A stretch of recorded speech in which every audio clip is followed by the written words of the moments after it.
বোন যখন দিদি ড্রেস পরে, ওয়াও আমাকে কি সুন্দর লাগছে, উফ আমাকে যে দেখবে সেই ফিদা হয়ে যাবে, বিউটি কুইন পুরো, ওয়াও। সকাল সকাল তুই এত সাজস, কই যাবি তুই এত সকালে? হ, কই যাবি? এই শাড়িটা আমার না, তুই আমার শাড়িটা আবার পরছিস। তুই আমার শাড়ি পরছিস কেন?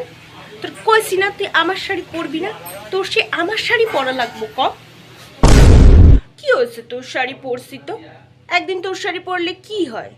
এমন কোন মহাভারতটা অশুদ্ধ হয়ে গেছে তোর শাড়ি পরছি তো আমি?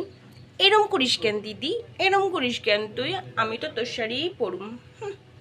তুই যখন এক নম্বরের ফকির, তুই এক নম্বরের ভিখারি, মাই বাবাই তোরে মন্দিরের দিয়ে কুড়ায় আনছিল, তুই আয়ার সমস্ত জিনিসের দখল নিছিস আমার। হ্যাঁ কেন রে? নিজের জিনিস নাই, নিজেরটা পরতে পারিস না, আমারটা পরে বয়া থাকুস কেন?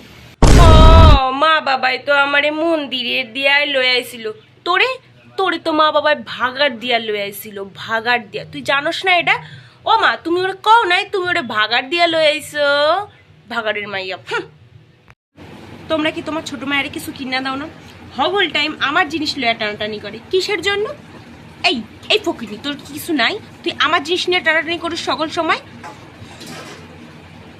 খোল খোল করতেছি আমার জামা। আমি তো ভিখারি, আমি তো ফকিরনি, আর তুই? তুই কোন বড় লোকের বেটি রে? তুই কোন বড় লোকের বেটি? তুইও তো ফকিরনি, তুই তো চামারনি, ফকিরনি, আরো কত কিছু কিছু এক্সেস্ট্রা।